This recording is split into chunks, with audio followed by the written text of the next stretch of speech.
Welcome back to Bored and Confused, where I review shows based on two criteria. One, was I bored? Two, was I confused? Today's show is Merrily We Roll Along. Now, this is a show I've been wanting to see for a while. This is the hot ticket on Broadway. And I had to crack open my piggy bank and buy a ticket, expensive ticket, in the last row of the balcony. But luckily, it's a small theater, so even in the balcony, the seats are good for this show. So wherever you can get a seat, go ahead and get it, because it's worth it. All right, let's talk about this show. This show premiered on Broadway in 1981. And it played for 16 performances, 44 previews, and it closed. It got terrible reviews. It was a huge flop. And now, it is the hot ticket on Broadway. What has changed? People have said, oh, well, this cast's chemistry is so good. They're just so great. And the cast is good, but I don't think that's it. I just think we've seen so many different kinds of musicals now. We're not so stuck on what a musical has to be.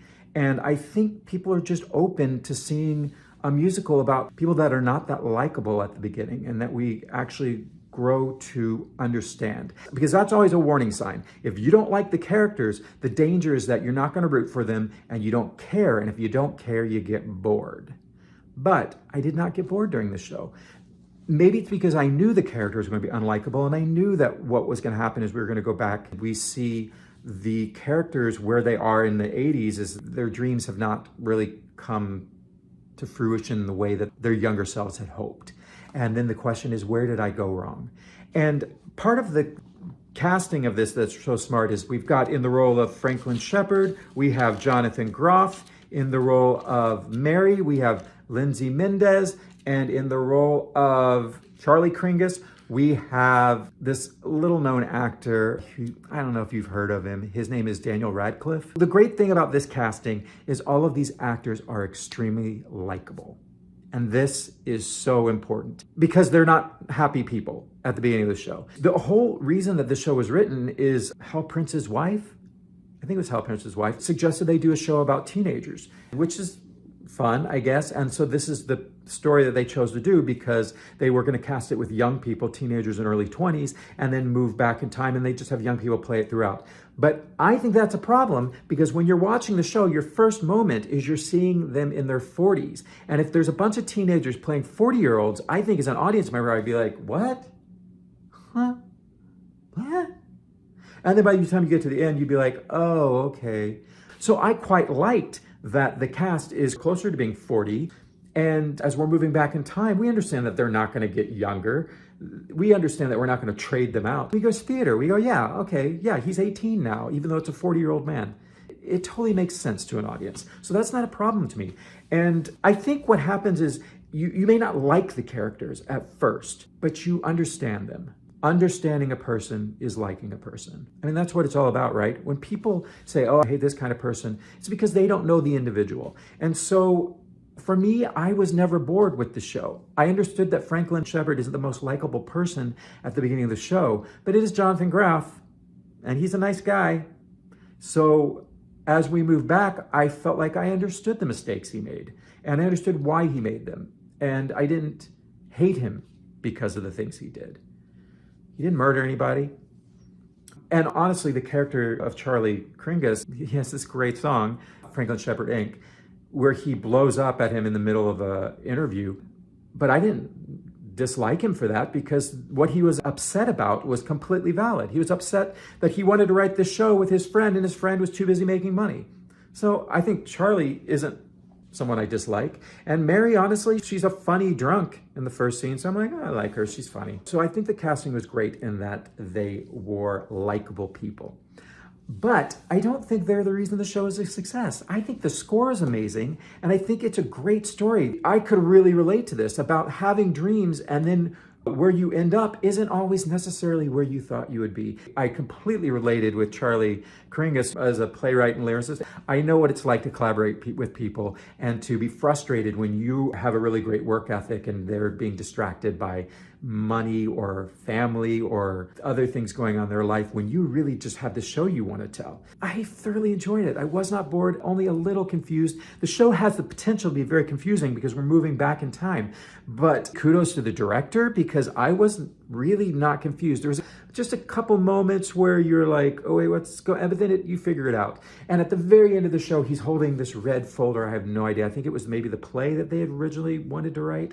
I wasn't really sure. And at the very end of the play, I knew we were going to come back to modern time, which is 1980, their modern time. But I wasn't quite sure where we were going to make that transition. So I was a little confused by that. But in the end, I knew what was going on. So it was all great. Here's a confusion. This is the moment that pulled me out. You know, Daniel Radcliffe is selling tickets, and he's a very likable actor. He's a very capable actor. But the name of the character is Charlie Kringus. I don't know. What do you think? Do you think he's a New York Jew? Probably. Daniel Radcliffe, I just really didn't feel like a New York Jew to me. And living in New York, we all know what someone who is born and raised in New York, who's Jewish, who's a writer. I mean, we know what this guy is like. Also, in the song Franklin Shepherd Inc. is a big rant that Charlie has. And it's done live in front of a live audience. And there's a host there and Franklin is there. And the issue is this song has to be done bang, bang, bang, bang.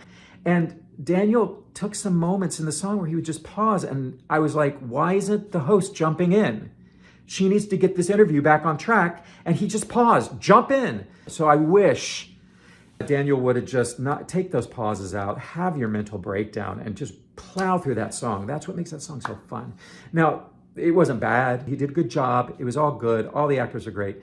But, you know, my little nitpicks. Lindsay Mendez is actually great because she finds some humor in the role that isn't in the script. And that's always the sign of a really great actor. And Jonathan Groff, I felt for him. I felt sad for him.